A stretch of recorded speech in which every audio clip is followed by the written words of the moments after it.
Welcome to the WRC podcast. I'm your host, Katrina Marie, and you're in the right place.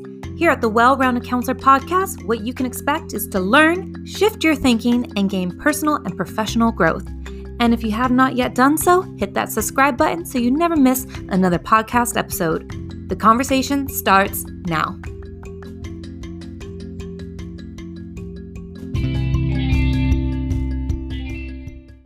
Welcome, everyone, to another enlightening episode of the Well-Rounded Counselor podcast. I'm your host, Katrina Marie, and today I'm thrilled to have another incredible guest with me.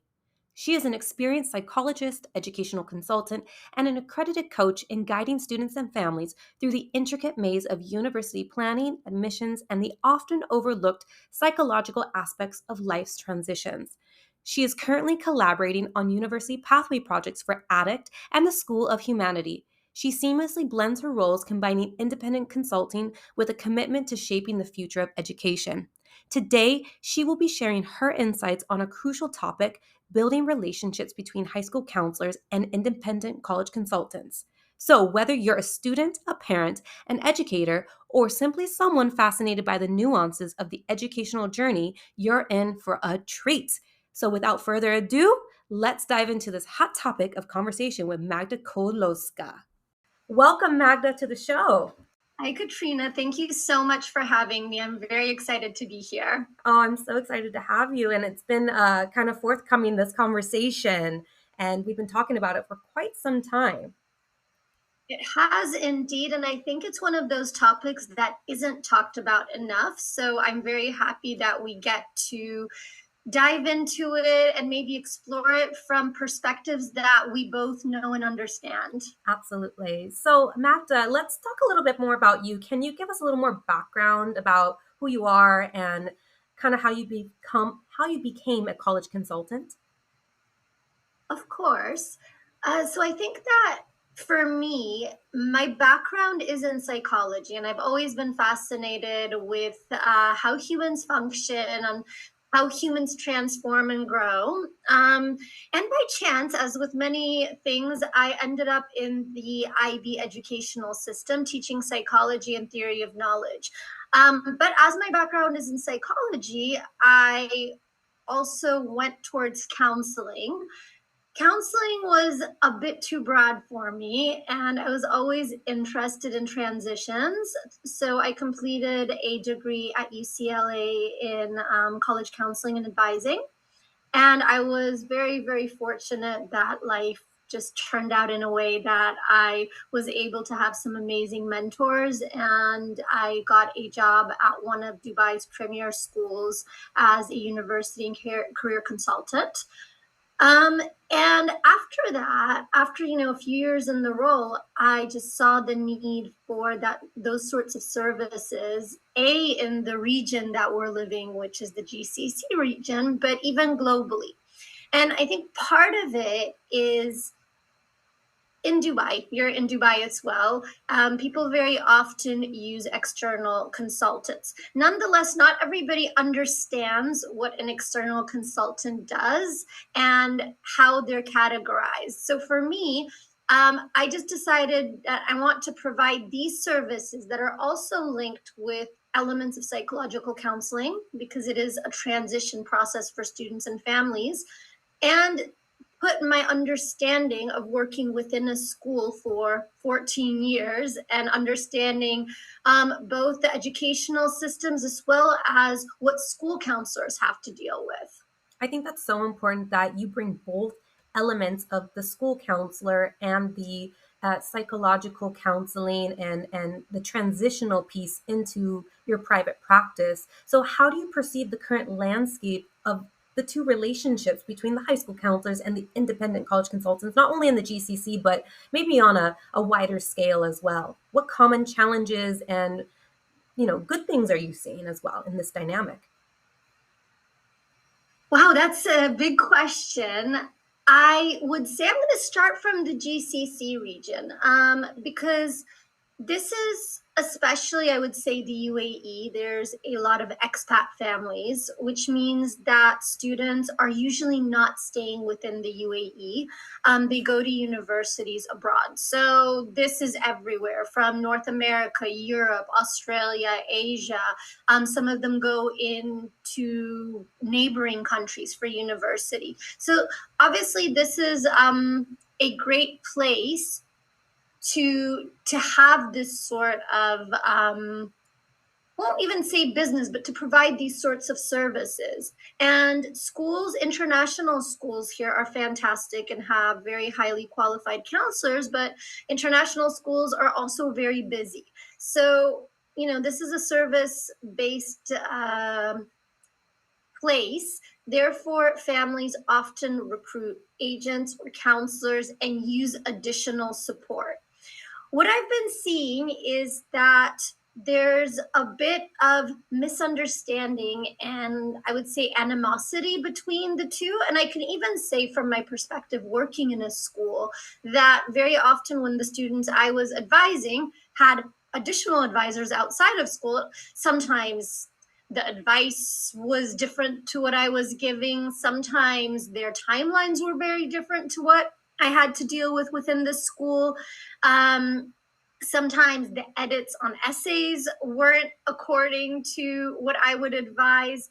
So speaking to colleagues, what I see is that a lot of them really don't like their students using external counselors. On top of that, a lot of the external service providers are what we call agents. So people who are also working for universities and recruiting students, meaning that they get a commission off of each student they recruit.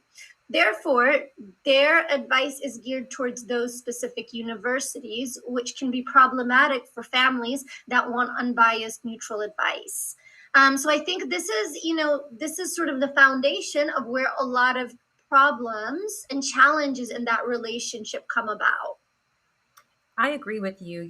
There's been many instances. I've not been a private consultant myself, but I know what it's like to work in a school, and there can be this underlying frustration, maybe a little bit of animosity, maybe a bit of just um, a begrudging emotion, let's call it that, when it comes to students saying, oh, my outside counselor says this, and then we know it's wrong, and we're just like, why are you not listening to me? And then it just kind of like perpetuates a endless cycle.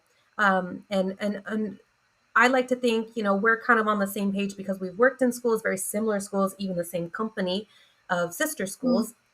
We have very similar values, and those values are putting the students in the best position possible to have, you know, to reach their goals, ultimately, to reach their goals, whatever that might look like, whether it's taking a gap year or they're going to military or they want to apply, to God knows what country. But we're always there to put the student first. And that's not always the case, I feel, with some of these agents or with some of these consultants. Like you said, there's a commission involved. So I feel like that's kind of part of the challenge, is that the values are not always aligned. What would you think about I, that? I agree. And I think, with what you're saying, I agree. You go into working with students because you obviously it's a profession, but you build, there's this feeling, and I think we can say this for ourselves and a lot of other counselors. We know they're our kids, right? So you're really invested into them being successful, into giving them the best possible advice. And I think there's an element of almost protectiveness and kind of almost ownership of the process. So when then suddenly somebody else comes in, it's very difficult if if those two paths are separate and there's no collaboration and they're going on, let's say, two different pathways, and then we don't really know if the way we're guiding the student is going to, if I'm the only person working with a student, then I have partial responsibility. Obviously, they're responsible for their grades, they're responsible to meet deadlines, they're responsible to kind of do their bit, because at the end of the day, it's their application, but I'm there to support and give guidance. Then if I have somebody, and this was both, working in a school as well as externally. So I think there's also that element of, you just want to protect your children. Absolutely. And you said something very key, collaboration. So let's talk about collaboration. And in your experience, how can you now, as a consultant, collaborate with high school counselors and maybe other independent consultants in the field or in Dubai or in the UAE and help benefit everybody involved?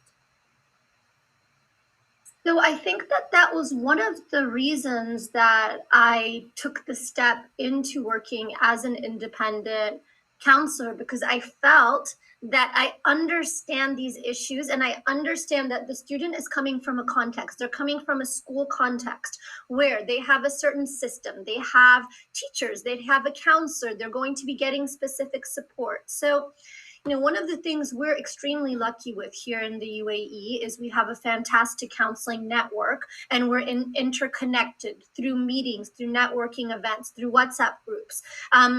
If I'm working with a student and I'm looking for their counselor, I can usually locate them within 10 to 15 minutes, because everybody knows somebody. So I think that that's the first thing is, I believe, finding that person and reaching out to them. And this is what I really aim to do, is to be in contact with the counselors of the students that I'm working with. I also understand that for many counselors, they have caseloads of a few hundred students. They do everything in their power to support them, but sometimes in those collaborations, I will have counselors reaching out and saying, hey, can you please follow up with the student? Hey, can you please support them more on this and this aspect? Hey, can you meet with their family?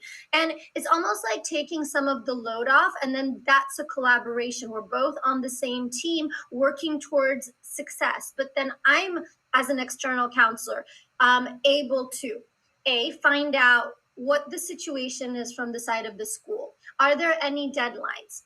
We all know students are students, and sometimes they tend to exaggerate, or sometimes they miss out certain details. Like, we predicted grades are a very, very typical thing where students sometimes seem to think that they're higher than they really are. So I think having that triangulation between, even more than a triangulation, because it's usually the student, the family, the counselor, and the external consultant, and all of these pieces have to be in communication and have to work together like a well-oiled machine, I would say. Yeah, absolutely. Do you ever face the challenge of maybe the counselor not open to collaboration with you, and how do you deal with that?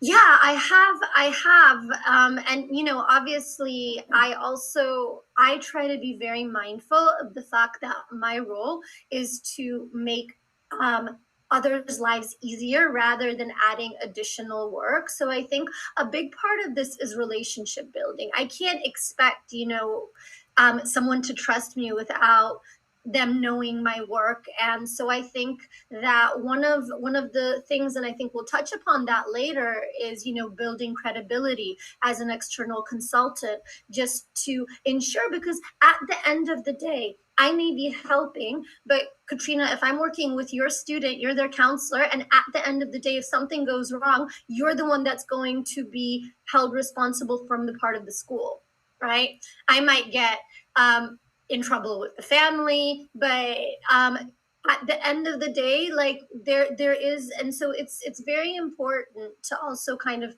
upkeep the ethical standards and the things that we all get taught in this profession.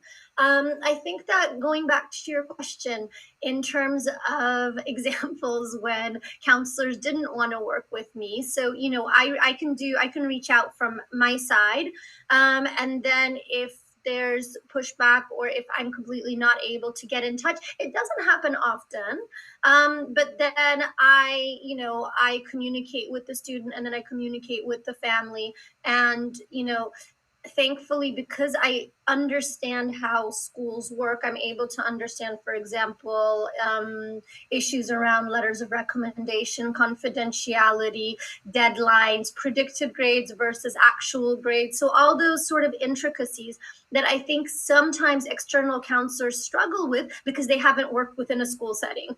Absolutely. Well, you did talk about, credibility. So let's talk about credibility not only as a school counselor, because most of us have to have the credentials to do that job or the training, but there's also professional organizations as an independent consultant. And I know you're a member of IACA, IACAC, and you're also a Gems for Life partner. So tell us a little bit about these affiliations and how they have contributed to your growth as an independent consultant and even a counselor, and the quality of support it gives you and the credibility it provides as a consultant.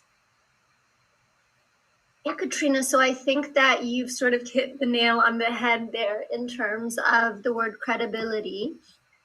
I think that, consulting in general, I think advising, consulting, whether it's in education, whether it's in business, whether there's different levels of, let's say, accreditation and different levels of what would be the word that you're kind of audited on it. So I think that um, membership in these organizations, on one hand, you do need to meet certain criteria. So just the membership in these organizations allows people that work with you to know, okay, this person met the threshold and knows what they're talking about, otherwise they wouldn't be accepted. For each of these, you need to have letters of references, you need to have certain educational standards met, you need to have certain years of experience. So that's one thing. The second thing is, I think, for me as a professional, the networking opportunities and the professional growth, university counseling, you guys are quite lucky at the organization you work in because you have a team. So you have those colleagues and there's always somebody there to support. Whereas a lot of school counselors work as lone wolves. For me, I'm finding, this job is very, very independent. So I think, having that network and university counseling, it's a very consistently changing landscape. There are always new courses, new regulations, things are changing, countries are implementing laws. Like there's a lot of things to keep up with, and there's also, you learn something new every day. So having that network to fall back on is great. And I think that also, in terms of my Gems for Life partnership, that I'm really also pleased with because uh, the process by which they check their partner is also quite rigorous. I need to have a safeguarding policy. I need to have certain things in place that they can, Gems is a recognized organization. So if they're recommending somebody, they also need to know that they meet the same standards that the schools would. So I think it's almost just like a little bit like a seal of approval.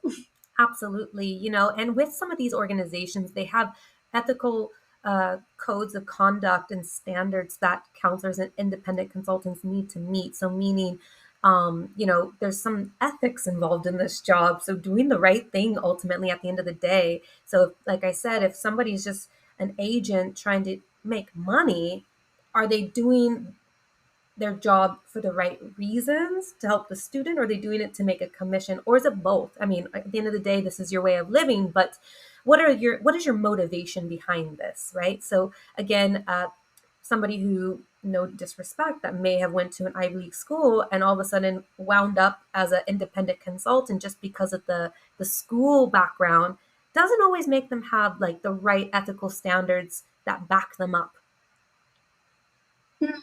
And I think that, one of the things is, you touched upon this, is with agents that recruit for certain universities. I think that is a piece. There are, students or families that know that they're heading specifically to that university or that's their destination and they want support in that specific pathway. And then I think that's a great opportunity because I get paid by families. because I get the service is university guidance and application support. So, from figuring out what you want to do, where you want to go to, exploring different options, exploring personality, career opportunities, to then university applications, very often to different places.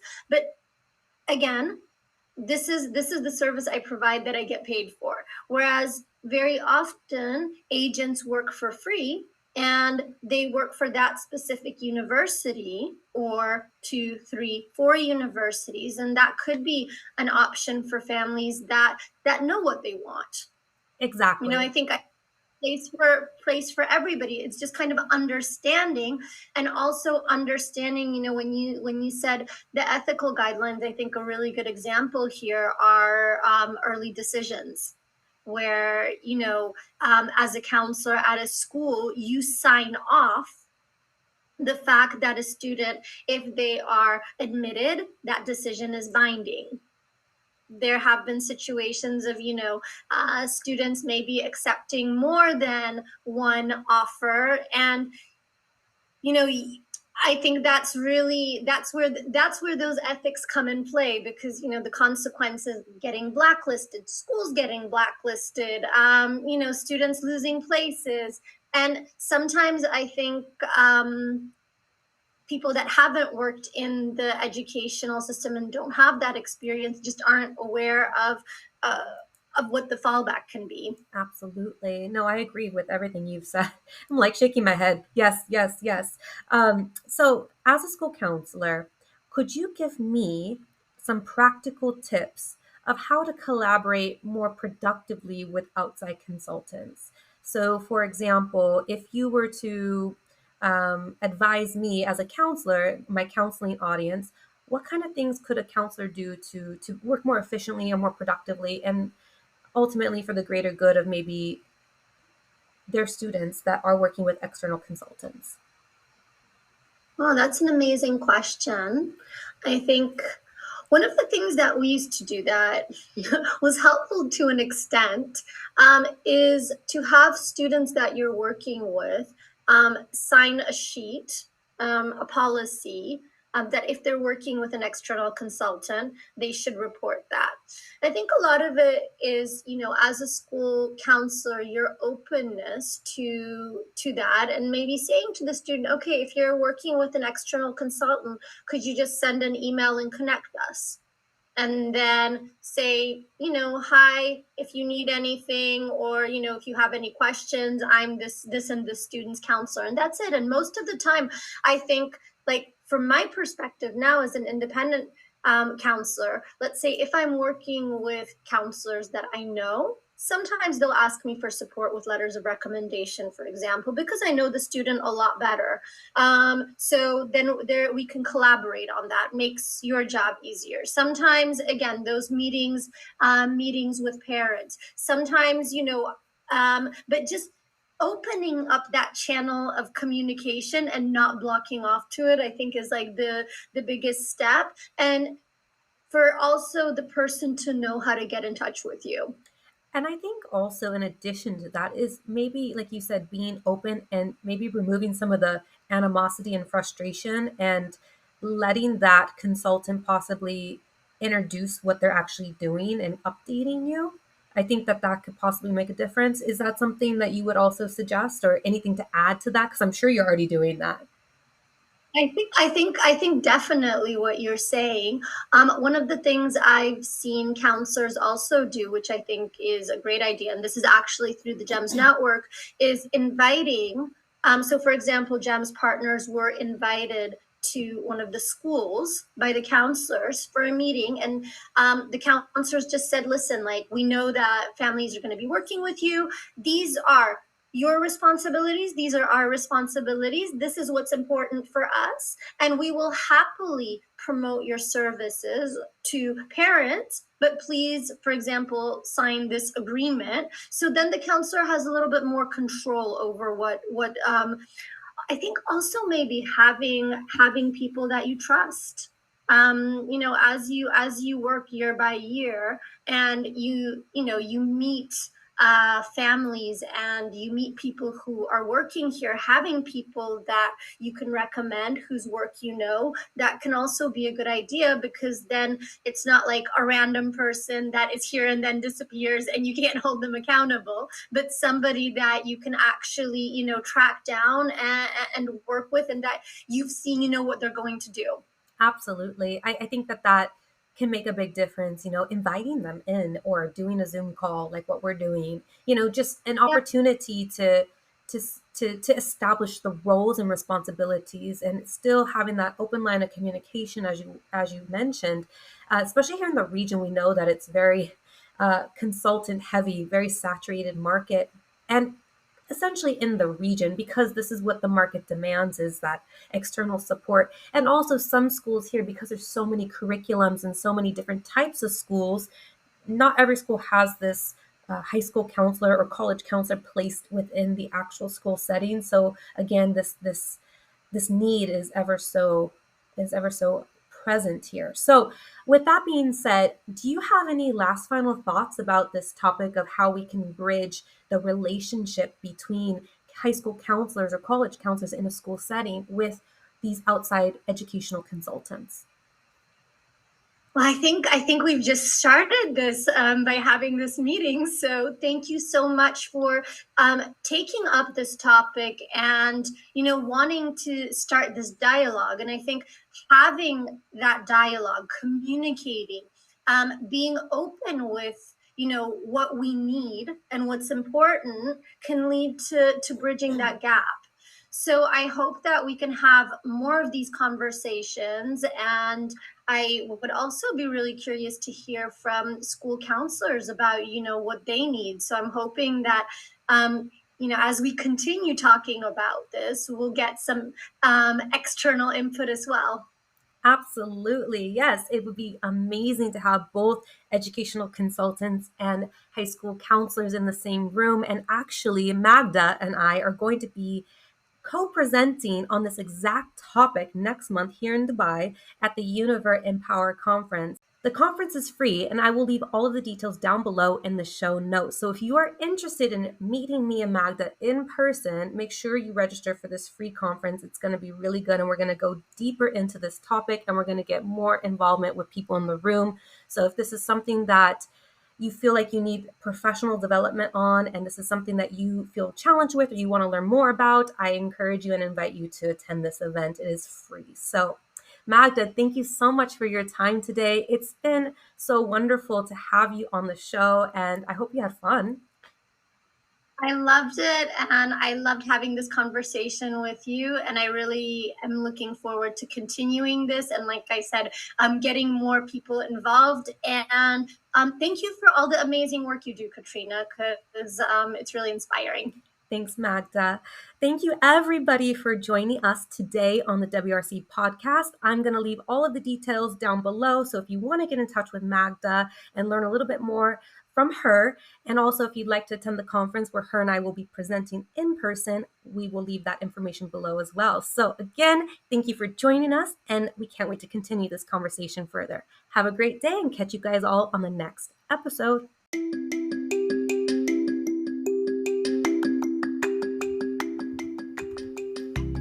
Did you love the episode? I hope you're feeling inspired and no longer feeling alone out there, and you're ready to evolve and become a better person. Make sure that you share this podcast or take a screenshot and post it on your social media. That's how you help spread this podcast organically, and people can find it much easier when you share, or share it with a loved one. I'm your host, Katrina Marie, and make it your mission to be a blessing in someone else's life today.